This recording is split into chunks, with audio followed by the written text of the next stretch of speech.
Então, tens a palavra, Danilo. Muchas gracias, Llorens. Hoy día, después de haber reflexionado un poco, voy a tratar de presentarles de manera más honesta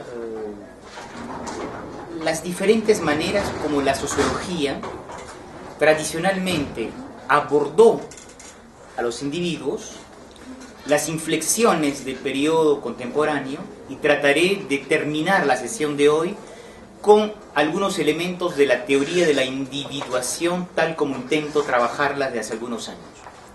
Entonces, la sesión de mañana, la sesión de hoy y la sesión de mañana va a ser consagrada esencialmente a la manera como se puede pensar hacer una individuación en el mundo contemporáneo.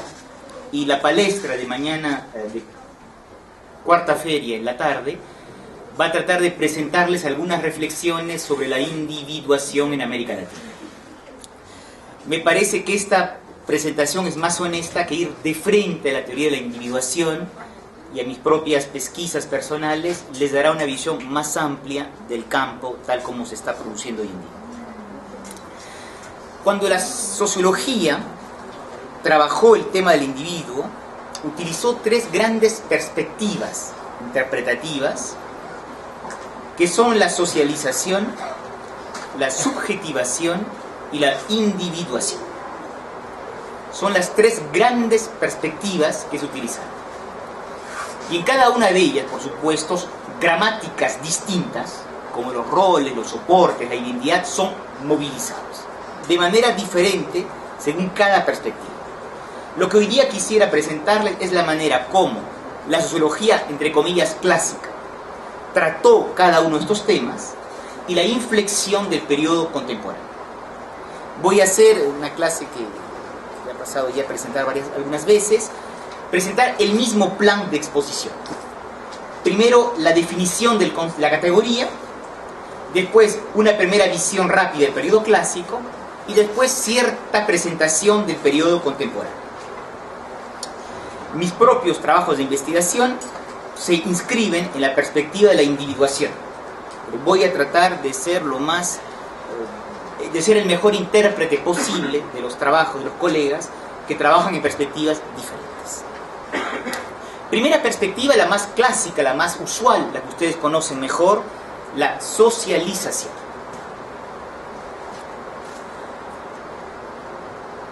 Primer punto, será el mismo en cada parte, ¿cómo se define la socialización? Esa cuestión es curiosa, que es un término muy simple, un proceso evidente, que no sé por qué produce tantas dificultades de definición en las universidades. La socialización es el proceso por el cual un individuo, un bebé, un infante, una crianza recién nacida, va progresivamente a interiorizar, incorporar reglas de conducta, sistemas culturales, va a construir su personalidad para convertirse en miembro de una sociedad. La socialización es ese largo proceso de aprendizaje que años tras años fabrica psicosocialmente a un individuo. Cuando ustedes nacieron, no conocían el portugués, no conocían las reglas de la sociedad en la cual viven, no conocían una serie de cosas. Ese lento y largo proceso de aprendizaje se llama la socialización. Se los digo en términos un poquito más técnicos. Gracias al proceso de socialización, un individuo se convierte en miembro de una sociedad y la sociedad se dota de los individuos que tienen necesidad. Es un proceso, ustedes quieren decirlo así, dialéctico. Por la socialización yo me convierto en miembro de la sociedad y gracias a la socialización la sociedad fabrica, entre comillas, individuos adaptados a esa sociedad. Si la sociología clásica, espero que se recuerden lo que les conté ayer, se interesó tanto a la socialización, fue porque este concepto les permitió establecer la articulación fuerte entre el sistema, la sociedad, y los individuos, los actores. Es la socialización que producía el ajuste mágico entre los individuos y la sociedad. Los individuos hacían aquello que la sociedad esperaba que iban a realizar. Eso es la socialización. yo hago aquello que de alguna manera se espera que yo realice. Creo que hay alguien en el fondo que está dudando todavía.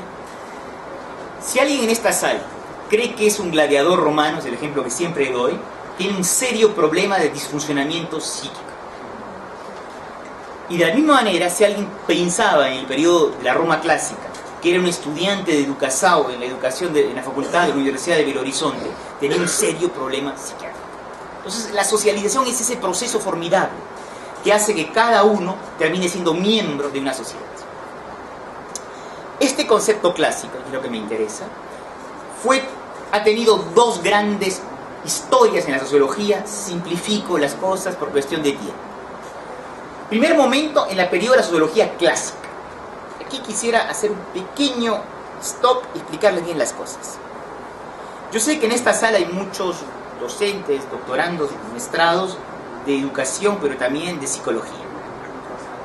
A los psicólogos, a la gente de ciencias de la educación, les desespera la manera desenvuelta con la cual los sociólogos hablamos de la socialización.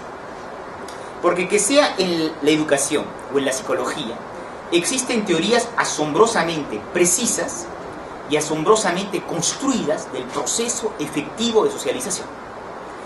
En cambio, los sociólogos, en el periodo de la sociología clásica, para ir rápido, 1900, 1950, 60, movilizan el concepto de socialización, pero jamás describen realmente el proceso efectivo de socialización. Es algo que se da por supuesto. Cierto, hay algunos textos de Durkheim sobre la educación de los infantes, de las crianzas, pero el proceso nunca es definido precisamente. Por supuesto, en Bourdieu se supone todo el tiempo que hay una socialización a través del hábito, pero el proceso preciso por el cual se da esa socialización, cómo la madre transmite códigos a la crianza recién nacida, cómo interviene el rol del padre, los hermanos, el colegio, los pares, todo ese proceso fabulosamente bien descrito por los psicólogos, y los psicólogos sociales, la psicología del desarrollo, nunca está hecho por los sociólogos.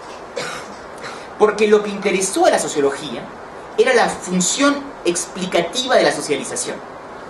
Era suficiente observar por correlación estadística que a tal posición social había tal tipo de prácticas, suponer que eso se explicaba por la socialización y nunca se adentraba en el proceso específico y concreto de la socialización.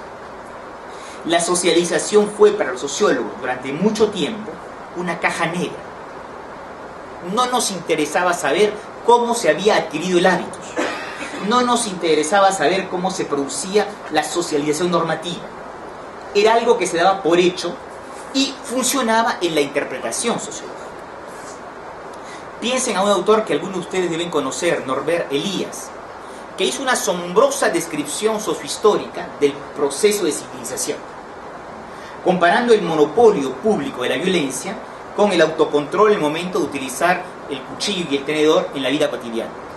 El proceso de civilización, estudiado por Elías, presupone una socialización, pero el proceso específico y concreto de socialización jamás fue realmente abordado por Elías. La sociología clásica hizo de la socialización uno de los grandes conceptos interpretativos. En el fondo se interesó poco al proceso concreto. Para ser honestos con la verdad, hay dos excepciones muy importantes. La primera excepción es Talcott Parsons, que ha hecho libros, desgraciadamente no hay traducción, estoy casi seguro portuguesa, de un libro que es muy importante, que es una recopilación de artículos, que es un verdadero libro, que se llama La estructura social y la personalidad en inglés, en donde realmente, en un libro voluminoso, produce una verdadera teoría sociológica del proceso de socialización psicológica, dialogando entre Durkheim y Freud, entre estructura social y la personalidad, discutiendo entre Durkheim y Freud, trata de explicitar sociológicamente cómo se fabrican los individuos psicosocialmente. Y lo va a hacer partiendo de la relación dual entre la crianza y la madre, la aparición del padre, la aparición de los hermanos, la diferenciación sexual, la llegada a la escuela básica, la llegada de la escuela secundaria, la multiplicación de los docentes y los grupos de pares. En esa obra de Parsons, para mí se encuentra la teoría la más completa que aún hoy en día la sociología ha dado del largo proceso de construcción psicosocial de los actores individuales. Es la primera gran excepción, pero desgraciadamente ese trabajo de Parsons y esas brillantes interpretaciones que hace no han recibido el interés que merecen desde la comunidad sociológica. Y la segunda gran excepción, que es poco anterior, es la Escuela de Chicago. Esos trabajos de etnografía y sociología urbanas entre 1915 y 1940, en donde la Escuela de Chicago se interesa al proceso de resocialización de los inmigrantes en Chicago. Y aquí sí van a tratar de dar con ciertas descripciones más finas, más concretas, de cómo un inmigrante que llega de un país extranjero va lentamente aculturalizándose, va progresivamente perdiendo su cultura de origen y va adquiriendo una nueva cultura. Ese proceso de socialización, en realidad de resocialización, a veces de deculturalización, de aculturalización, fue bien estudiado por la Escuela de Chicago. Para que me entiendan bien todo esto, una vez más, la sociología nunca es algo que flota. En la Primera Guerra Mundial, cuando los Estados Unidos entran en el conflicto bélico, la población alemana, en la Segunda Guerra Mundial fue el caso de la población de origen japonés, fue vista como particularmente peligrosa para el orden público en los Estados Unidos. Y al final de la Segunda Guerra Mundial, el gobierno federal americano estableció un programa por el cual los trabajadores sociales iban a hacer un trabajo de resocialización activo, en términos concretos de deculturalización de las poblaciones inmigrantes, muchas de esas políticas dirigidas a ciudadanos americanos de origen alemán. ¿Y qué es lo último que uno pierde en un proceso de trayectoria inmigratoria? La comida. Por razones que el psicoanálisis explica, por razones de remembranzas orales. Y bien, los trabajadores sociales iban a las casas de los ciudadanos estadounidenses de origen alemán para aprenderles a comer estadounidense. Es decir, erradicar los últimos residuos que quedaban de una cultura foránea dentro del proceso de asimilación americana. Entonces, la sociología clásica le dio mucha importancia teórica a la socialización, describió de alguna manera con mucha rapidez los procesos concretos de socialización. No era eso lo que en el fondo les interesaba. La pregunta esencial era la cuestión del orden social. Y para eso, suponer que los individuos habían sido correctamente socializados era un factor clave para dar cuenta de la integración de la sociedad. ¿Me están comprendiendo bien? La socialización interesaba menos como descripción del proceso y mucho más como factor explicativo de la integración de la sociedad. El tema de la educación es algo omnipresente, donde constantemente se supone que la escuela tiene que socializar a las nuevas generaciones, es decir, transmitiendo ciertos dispositivos culturales, hacerlos ingresar como nueva generación a una sociedad que los preexiste. Esa es la función de la socialización en la sociedad y esa fue la función teórica de la socialización en la sociedad. Segunda parte, que es la cual me voy a detener más porque es el objeto de este curso.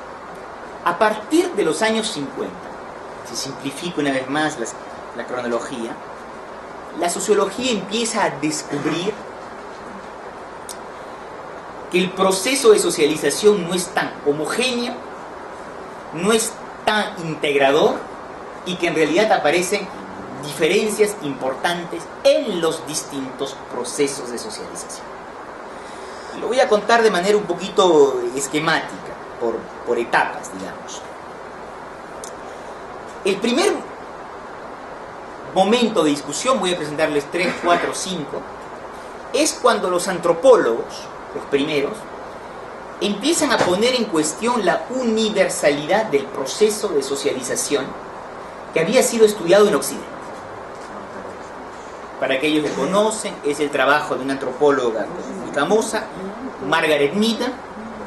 Es también un momento muy importante cuando dentro de la antropología, un psicoanalista húngaro, Reza Rorein, se pone en el debate la cuestión de si el complejo de Edipo es o no universal en sociedades donde la transmisión no es patrilineal. Bonito proceso, gran discusión, son debates mayores en la antropología en los años 40-50, en donde se logra, entre comillas, decir que si el proceso no es el mismo en su vía, porque a veces la transmisión del complejo de Edipo pasa por el tío y no por el padre, el complejo de Edipo, se concluye en esos debates, es universal porque de todas maneras aparece un agente masculino que rompe el paraíso del niño, de la crianza, con la madre. Fue un debate muy importante, porque lo que se creyó que era específico a una cultura, como proceso de construcción psicológica, se comenzó a comprender que era lo propio de un tipo de cultura, y que por lo tanto podían haber otros tipos de construcción psicológica. Insisto, este debate curiosamente desapareció de las ciencias sociales, pero fue un debate muy importante. En plena Segunda Guerra Mundial, hay un libro importante escrito por Benedict, en la cual se interesa a la diferencia entre la cultura japonesa y la cultura estadounidense. La traducción castellana creo que es La espada y el crisantemo, en el cual muestra que la cultura occidental es una cultura de la culpabilidad y que la cultura japonesa es una cultura de la vergüenza. Y esta contraposición es interesante. La una interioriza normas, la otra tiene más bien la apariencia como elemento de socialización psicológica. Primera gran fisura, la socialización se empieza a entender que puede ser diferentes según las culturas. Pero es una especie de revisión relativa, porque incluso si yo acepto que existen formas de socialización disímiles según las culturas, yo puedo suponer que todos los individuos conocen el mismo proceso de socialización dentro de una cultura. Segundo cuestionamiento del rol de la socialización. Este va a ser mucho más importante, porque va a sacudir profundamente, la sociología americana. Es cuando se reconoce toda la importancia de la desviación, lo que los sociólogos del periodo llamarán las subculturas juveniles. Es decir, se comienza a descubrir que a pesar de que existen grandes valores mainstream, centrales en la sociedad estadounidense, existen subgrupos de jóvenes que se socializan a valores diferentes. Que la socialización no es un solo sistema de valores comunes a toda la sociedad. Que existen en verdad grupos sociales que socializan a reglas distintas. Y que esa socialización específica en subculturas juveniles, subculturas delincuentes, como se le llamaba a Grecia normativamente, daban lugar a individuos que se orientaban por normas distintas. Fue aquí también, años 50, 60, un gran debate. Y él fue un gran debate porque se ponía en cuestión uno de los grandes operadores analíticos de la integración de la sociedad. Si un joven en una cultura específica tiene una socialización valórica diferente a aquella que se da en el corazón central de la sociedad, la integración iba a ser mucho más problemática. Generó asombrosos y muy interesantes debates teóricos. Uno de los ejemplos más interesantes es un texto que escribió un sociólogo funcionalista, pero que es un asombroso sociólogo de imaginación teórica, que es Robert Merton, que algunos de ustedes conocen, que publicó un artículo en el año 40, que después hay varias ediciones, que se llama, si no me recuerdo mal el título, Anomia, que no me acuerdo el título. Es el artículo, va a trabajar en el cerebro, en el inconsciente. Es el artículo más citado de la historia de la sociología, en donde Merton va a explicar, tratar de defender la tesis, que en realidad no existen múltiples culturas valóricas en los Estados Unidos, pero que hay un solo sistema de valores, pero con socializaciones distintas. Puede parecer un poco abstracto, es un debate muy concreto y muy interesante. Si ustedes suponen que en una sociedad como la brasilera o la estadounidense existen varios sistemas de valores, no es posible pensar un orden moral de la sociedad. Por lo tanto, la socialización deja de tener el rol funcional central de ser el gran operador de la integración. Porque ellos tienen dispositivos valóricos distintos. El ataque era frontal, a la vez político y teórico. La respuesta de Merton en este artículo brillante es decir, producción funcionalista, que en realidad, Parsons la retomó de alguna manera, en la sociedad estadounidense todos se socializan al mismo y único sistema de valores. Pero que esos valores legítimos se enfrentan a actores individuales que no siempre tienen acceso a los medios legítimos para realizar los valores. Y el ejemplo muy célebre que dio Merton es a propósito del joven delincuente de automóviles, en donde la interpretación clásica era: el joven no ha sido bien socializado y por lo tanto hace un acto ilegal, robar un automóvil. La interpretación de Merton es diferente. Ese joven, como todos los estadounidenses, han incorporado la cultura y los valores del éxito, es decir, poseer una Mercedes, una BMW, etcétera, etcétera. Es decir, un Cadillac, un Ford de lujo. Él quiere, como todos los americanos estadounidenses, tener un automóvil de lujo.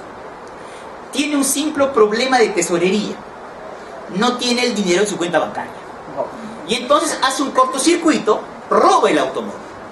Pero cuando roba el automóvil, no está poniendo en cuestión el sistema de valores de la cultura americana. Está afirmando su pertenencia, su aceptación de los valores, del éxito, del consumo de la cultura americana. Es un problema de medios y una cuestión de valores. Y por lo tanto fue la gran respuesta frente a la teoría de la tesis, de las subculturas juveniles. No existen subculturas juveniles con valores distintos a la sociedad mainstream. Existe un solo sistema de valores y que los actores se enfrentan desde posibilidades empíricas diferentes. Aquí también, por supuesto, los autores que defienden la tesis de la subcultura juvenil respondieron. Pero lo que me interesa por el momento que entiendan es que fue la segunda gran inflexión en la tesis de la socialización. Se empezó a comprender que la noción no podía ser tan homogénea, que aparecerían fisuras, y que por lo tanto la socialización tenía cada vez más que ser observada de manera detallada. Tercer gran momento en esta historia fácil que les cuento de la puesta en cuestión de la socialización. Es el momento de la publicación en 1966 de un libro que marcó, y 45 años después sigue marcando a muchas generaciones de sociólogos, que se llama La construcción social de la realidad. Escritos por dos exiliados europeos de Europa Central, Peter Berger y Thomas Luckmann. Es un libro fabuloso porque en ese libro logran, por razones diversas, biográficas, de itinerario, articular muchas perspectivas teóricas diferentes. Ese libro es un poco el esperanto de la sociología. Todas las tradiciones conversan.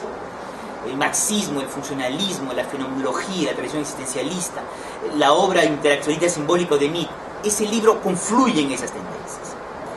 Y en ese libro que se sigue editando y que muchos de ustedes deben haber leído, y que ha marcado seguramente a muchos de ustedes en esta sala, aparece esta noción que no es tal vez la más importante del libro, pero que tuvo una asombrosa posteridad teórica: la diferencia entre socialización primaria y socialización secundaria. Ayer alguien hablaba de las categorías y qué sé yo. Es una asombrosa invención teórica de la cual yo no estoy seguro que se dieron cuenta de la importancia de lo que estaban haciendo. La distinción en tanto que tal ocupa 8 páginas en el libro, no más. Y está definida con bastante imprecisión. Hay una socialización primaria, aquella que se hace en la crianza cuando nace, los primeros años de la vida, y que estructura de manera durable el núcleo más permanente de la identidad de todos nosotros. Intuitivamente todos entendemos. Es bastante impreciso, sobre todo que eso lleva 4 páginas en el libro. Pero se entiende bien que, por supuesto, el aprendizaje del lenguaje, la aparición del no como capacidad del chico de distanciarse con sus padres, el rol de la madre, el rol del padre, las primeras reglas de la vida común nos marcan en profundidad psicológica. Y después introducen esta innovación teórica, que es la noción de socialización secundaria. A lo largo de todas nuestras vidas, vivimos un sinnúmero de socializaciones secundarias. La escuela media, de alguna manera, el mundo del trabajo, por supuesto, la vida marital, las experiencias diversas. Y por lo tanto, la socialización no es más estudiada como un proceso que lleva a una madurez donde se termina, sino es un proceso continuo y permanente. Y de allí que introducen la reflexión sobre si hay o no posibilidades de resocializaciones radicales, lo que llamaban en el libro alternancias, lo que basándose en algunos fenómenos políticos de su época llaman ya el lavado de cerebro o las profundas reconversiones religiosas, es decir, una persona que transforma en profundidad su personalidad. La socialización secundaria introduce un verdadero seísmo teórico, porque ya no se supone más que los actores tienen una sola socialización homogénea a lo largo de sus vidas. Se introduce claramente la idea que los actores están en permanente resocialización a lo largo de todas sus vidas. Y por lo tanto, el rol teórico de la socialización, sin ser abandonado, se complejifica. Es más complejo, porque los actores pueden tener socializaciones distintas en función de su trayectoria personal. Espero que me estén entendiendo lo que trato de presentarles de manera simple. Se partió de una concepción unitaria y homogénea de la socialización y progresivamente se va complicando el proceso. Diferencias entre grandes culturas, diferencias entre grupos sociales y ahora diferencias en el proceso mismo de la socialización a lo largo de una vida. Cuarto momento, no voy a alargar la historia infinitamente, la diferencia de género. Esto fue como siempre, cuando los sociólogos descubren las mujeres todo se complica. Hay debates muy importantes. Muchos de ellos empezaron antes, ya en Simone de Beauvoir hay más que elementos al respecto. Los trabajos que hicieron las sociólogas italianas en los años 70, mostrando cómo los chicos, los meninos y las meninas juegan de manera diferentes. Los meninos construyen de manera vertical y las meninas más horizontal, que habían juegos de violencia distintos y que por lo tanto había que integrar en la socialización las diferencias genéricas. Y eso tomó mucha importancia teórica en un trabajo publicado por Carol Gilligan, que se llama en inglés, no sé si la traducción portuguesa, En una voz diferente, en la cual muestra que los hombres y las mujeres conocen procesos de socialización moral diferentes. No sé si en la sala conocen ese trabajo, los evoco entonces un poquito rápidamente. En la teoría moral de Piaget, corregida por Colbert, retomada por Habermas entre paréntesis, existen 8 momentos del crecimiento moral, que van de lo más personal a lo más abstracto. Y socializarse moralmente es pasar de una relación afectiva, interindividual, a la regla impersonal.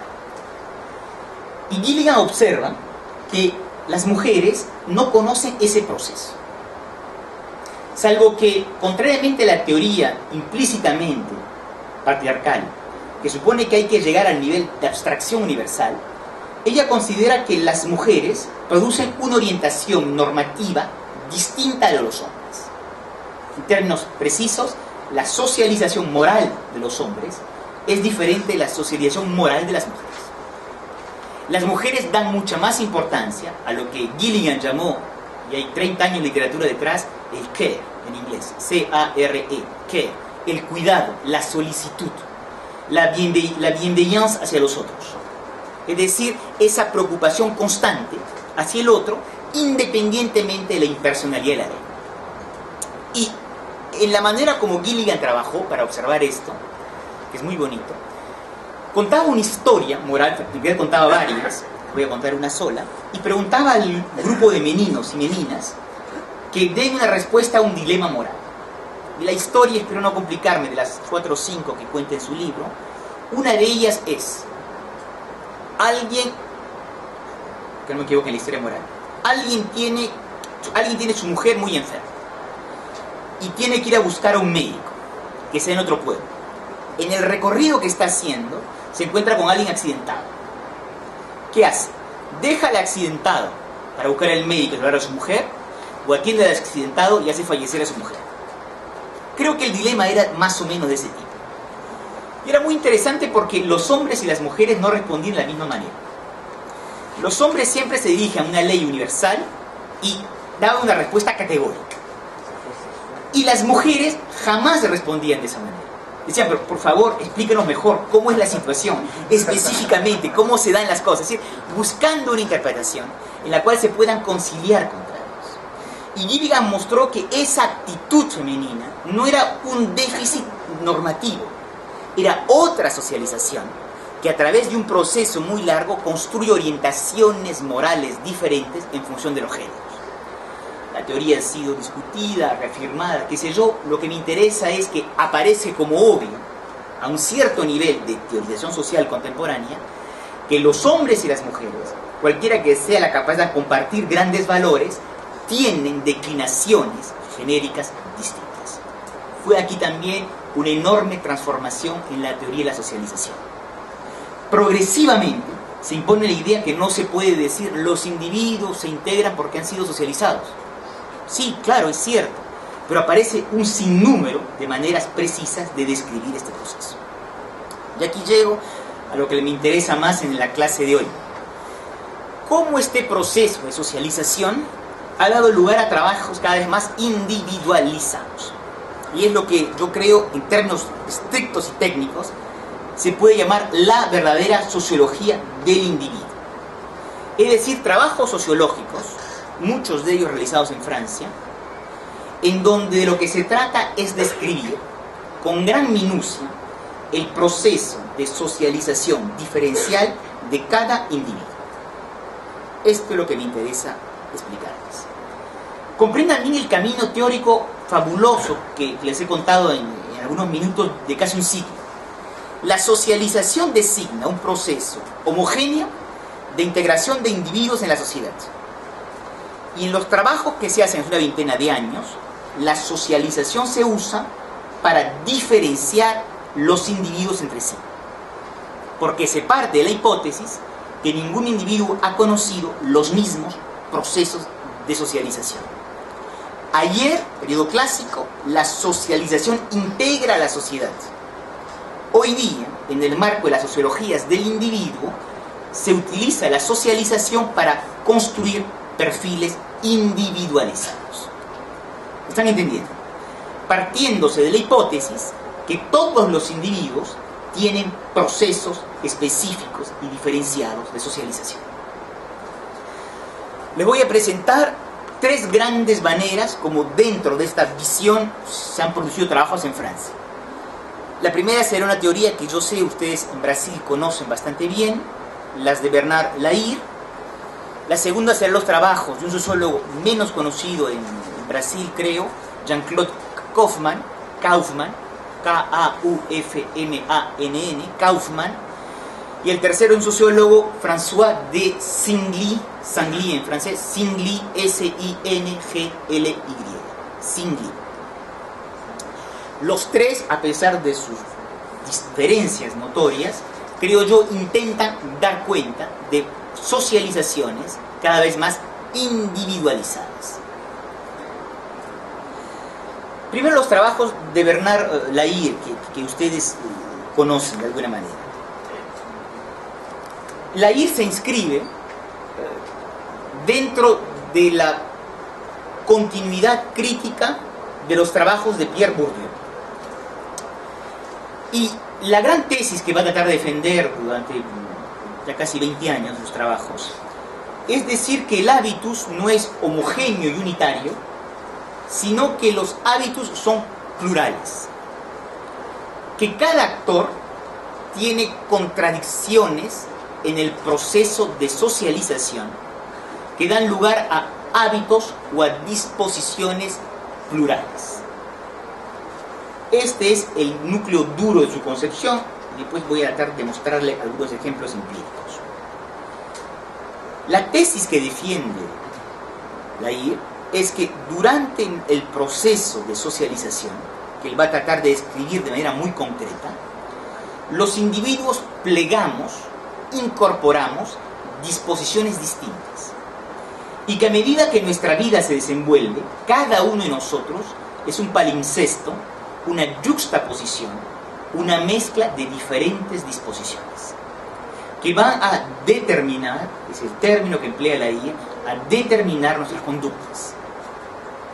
El pasado incorporado determina radicalmente nuestras conductas. Pero como es imposible tener cuenta de la totalidad de disposiciones incorporadas, aparece una imprevisibilidad de la acción. Entendámonos bien. Yo voy incorporando disposiciones. Esas disposiciones determinan, todo el mundo sabe lo que quiere decir determinar, determina mis conductas presentes.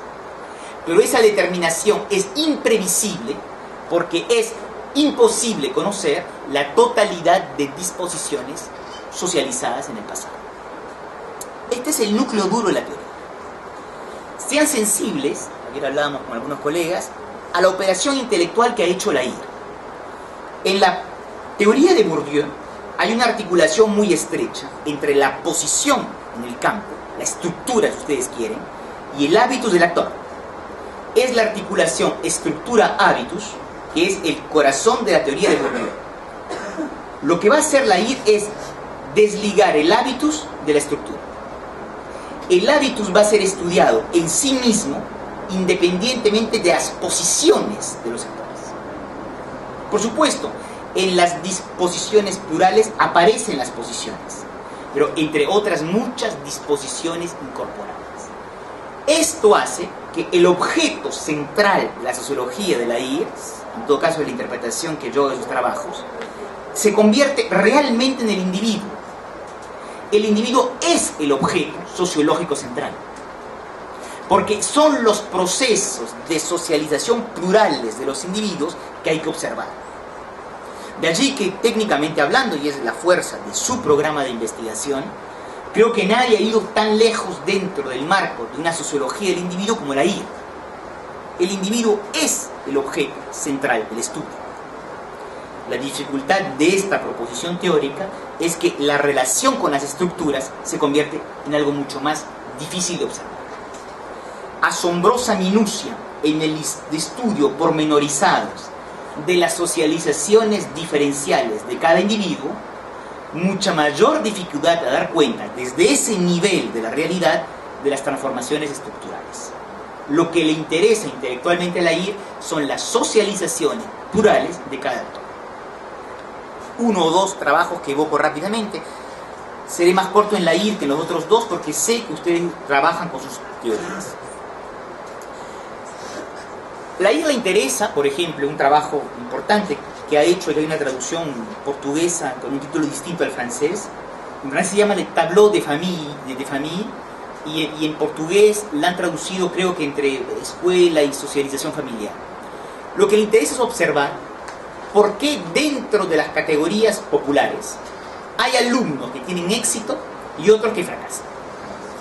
Entonces lo que le interesa, en términos un poquito más teóricos, son las diferencias interpersonales dentro de una misma categoría social. ¿Por qué si dos alumnos pertenecen, por decir rápidamente las cosas, a las clases populares, uno tiene éxito y otro fracasa? Es decir, va a tratar de ir mucho más lejos del único indicador de la clase social para comprender las diferenciales de éxito académico. Y la respuesta que la IR da en este trabajo es observar, si no me equivoco mal, 20 y tantas configuraciones familiares, tratando de entender durante el proceso de socialización y a través de ciertas variables cómo esas variables hacen sinergias positivas y cómo esas variables hacen sinergias negativas en otras familias. Es decir, empieza a interesarse concretamente a la caja negra del proceso de socialización. ¿Por qué o cómo aparecen libros en una familia? ¿Por qué en una familia popular se habla de temas culturales o escolares cuando se almuerza o se cena en la noche y en otras no? ¿Por qué se valorizan los resultados académicos? ¿Se tiene o no un dormitorio? Todas estas formas de legitimidad o de prácticas culturales son estudiadas en detalle para tratar de comprender esta diferenciación social entre los actores. Lo que interesa a la IR es utilizar el tema de la socialización para mostrar de manera extremadamente fina, casi a nivel de un laboratorio, los diferentes procesos de socialización. Entiendan bien lo que está pasando teóricamente. La socialización no sirve más para describir la integración de los individuos a la sociedad. La socialización está sirviendo para describir en toda su diferenciación interindividual el trabajo de la sociedad sobre los individuos. Es casi lo contrario. Y en otros trabajos que ha hecho la IR después, como retratos sociológicos o el estudio que hizo sobre Kafka, lo que prima es esta voluntad de estudiar cómo ciertos individuos van incorporando disposiciones plurales, necesariamente contradictorias porque diversas, y cómo cada uno de nosotros somos el resultado de un pliegue singular de muchas disposiciones plurales y contradictorias. Insisto, nadie nunca, creo yo, en todo caso en los trabajos que yo conozco, ha tratado de ir tan lejos en esta sociología del individuo. Del individuo porque el objeto central de la interpretación sociológica son las diferencias en los procesos de socialización interindividual. Para que me entiendan, en el equipo de la IR ha habido trabajos que estudian las diferencias entre gemelos.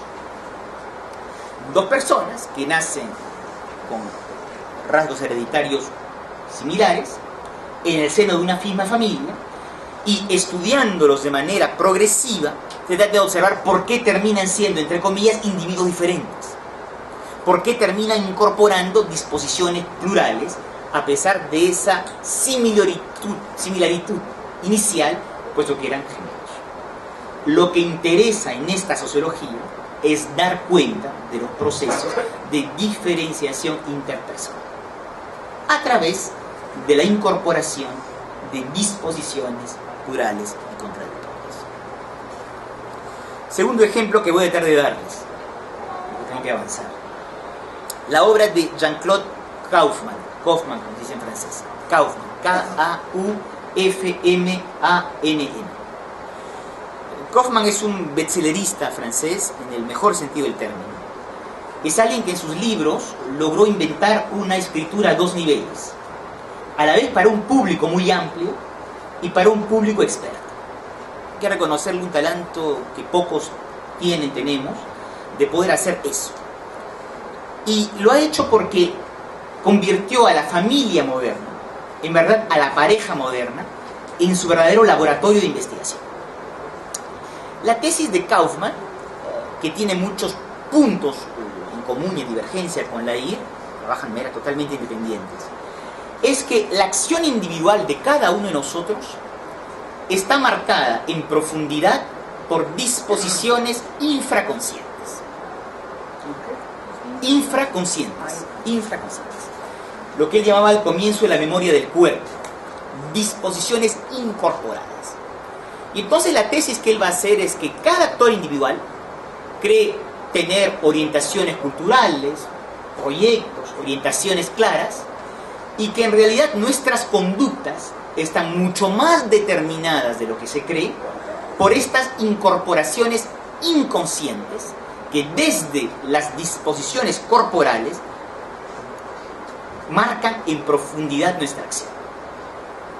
Y lo que va a hacer Kaufmann, les voy a contar tres trabajos de investigación con este principio, trata de mostrarnos cómo esto que parece insignificante puede permitir comprender fenómenos sociales que tienen cierta importancia mayor. Primera trabajo de Kaufman, perdón, poco cansado de Kaufman. Es un libro que ha tenido una veintena de traducciones. Sé, porque me dijeron en Sao Paulo, que hay una traducción portuguesa en Portugal, desgraciadamente parece de mala calidad, que son a veces las cosas inevitables, que en francés se llama La trama conyugal, que es una linda investigación, va a tener eco a la vida de muchos de ustedes en esta sala, en donde Kaufman se interesa a el desigual reparto de las tareas domésticas entre hombres y mujeres. Y lo hace estudiando un grupo, una veintena, si me recuerdo es correcto, de jóvenes universitarios parisinos. Hombre-mujer, son todas parejas heterosexuales, que han hecho estudios superiores, entre 25 y 30 y tantos años, que en un momento dado viven juntos. Y aquí viene la primera innovación metodológica de Jean-Claude Kaufman. Es difícil saber cuándo se crea una pareja hoy en día. Cuando se casan, en Francia muchas parejas no se casan, cuando se tiene un hijo, cuando se viven juntos, muchas parejas no viven juntas ni son parejas estables. Entonces él hizo la hipótesis, jugando con esta frase popular que existe en francés, que existe en portugués, que es: la ropa sucia se lava en casa. Es decir, una pareja existe sociológicamente cuando lavan juntos en la misma máquina de lavar su ropa sucia. Es decir, es el reparto de la tarea doméstica en la vida cotidiana que funda la pareja. Es astuta como manera. Y entonces, a partir de la máquina de lavar, empieza a hacer preguntas a las jóvenes parejas. ¿Quién lava la ropa? ¿Quién se ocupa? Etcétera, etcétera. Y observa que existe un proyecto común en los jóvenes, en los meninos y las meninas, de clase media, alta, estudios superiores en Francia, para tener un reparto equitable de las tareas domésticas. El menino está de acuerdo, la menina está de acuerdo. Y después observa en las estadísticas nacionales que hay un enorme desequilibrio. Que las meninas hacen mucho y los meninos muy poco. Y sobre todo se observa que las parejas que él cuestionó, interrogó en diferentes momentos, eran conscientes de este desequilibrio. Es decir, cuando pedía concretamente quién hacía qué cosa, aparecía que las meninas hacían mucho más y los meninos mucho menos. Y es este desacuerdo entre la voluntad declarativa, queremos una pareja con un reparto equitable de tareas domésticas, y la observación de una profunda desigualdad en las tareas domésticas que lo inquieta. ¿Por qué, si todo el mundo está de acuerdo en el proyecto, no se realiza en la realidad? Pequeñita digresión antes de continuar la investigación de Kaufman. En los últimos años en Francia, en Brasil es diferente a causa de las empleadas domésticas y de la transformación en este sector del empleo. Pero en Francia, donde lo esencial de clases medias no tienen empleadas domésticas, se observa un incremento modesto, pero un incremento de las tareas domésticas hechas por los hombres. Ojo con esto, hay un incremento de las tareas domésticas hechas por los hombres. Muy escaso, pero hay incremento. Y segundo lugar, es muy interesante, las mujeres siguen haciendo muchas más tareas domésticas que los hombres, pero el tiempo declarado de las mujeres en las tareas domésticas ha bajado mucho. Entonces, comprendan las estadísticas como hay que leerlas, en términos dinámicos. Hay profunda desigualdad, un tiempo T hay profunda desigualdad de tareas domésticas, hombres y mujeres, que no ha cambiado. Pero los hombres hacen un poco más y las mujeres bastante menos. Siguen habiendo desigualdades en este movimiento. ¿Cómo interpreta Kaufman la desigualdad de tareas domésticas entre los hombres y las mujeres? Lo hace movilizando el nivel infraconsciente, el nivel de las disposiciones corporales. Lo que en ese libro llamó al comienzo la memoria del cuerpo. Y cuenta esta historia eterna que todos los que tienen un poco más de edad o viven en pareja conocen en esta sala. Al comienzo el menino muestra una buena voluntad doméstica. Es decir, trata de hacer las cosas. Y Kaufman cuenta, en sus entrevistas aparece muchas veces, que el menino pliega la ropa en el ropero, la dobla. Pero la dobla siempre mal. Y entonces la menina mira cómo está plegado el pantalón, la camisa, y la memoria del cuerpo la hace que se levante a plegarlo bien, porque no soporta que esté mal doblada la ropa. El menino se esfuerza, y sigue doblando mal. O sea, el cuello nunca está bien. Y la femenina siempre corrige detrás de él este gesto. Y esto que les puede parecer infantil, cómico, explica para Kaufman mucho lo que pasa durante el proceso. El menino dobla mal y la menina redobla detrás del menino. Y un momento dado, exasperado luego de varias crisis de pareja, la menina dice esta frase absoluta: mira, mejor no hagas nada, porque de todas maneras no te sirve para nada. Y a partir de ese momento, los dos actores han sido retomados por la memoria del cuerpo.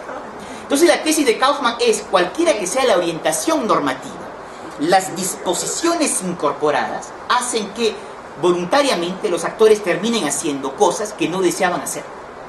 La memoria del cuerpo hace que los hombres doblen siempre mal las camisas y las mujeres siempre no soporten que estén mal dobladas las camisas en los roperos. Lo infraconsciente le sirve a Kaufman para explicar un fenómeno macrosocial, que es la desigualdad en el reparto de tareas domésticas hombres-mujeres. La sociología del individuo, como la practica Kaufman, permite comprender fenómenos macrosociales. ¿Están de acuerdo? ¿No están de acuerdo? Yo trato de ser lo más honesto en presentarles los trabajos, ni se exciten de un lado ni del otro. Es un estudio sociológico con una interpretación de este fenómeno.